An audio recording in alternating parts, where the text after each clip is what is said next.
Mummy ఏదో పని చెప్పినట్టుంది అజ్జయ్. నేను రాత్రికి ఉంటలేదు, పనుంది, పొద్దుగాలు వస్తా. నేను దోస్తులు గీసులు అని బయట పోయినామంటే కాలు ఇరగొడతా.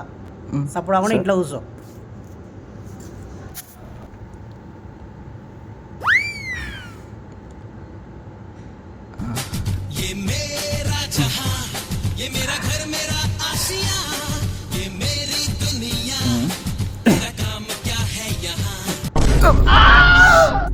పగిలింది కదరా.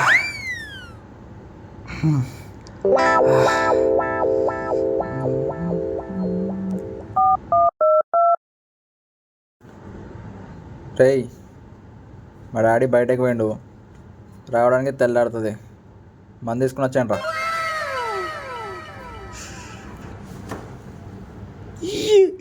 ముందు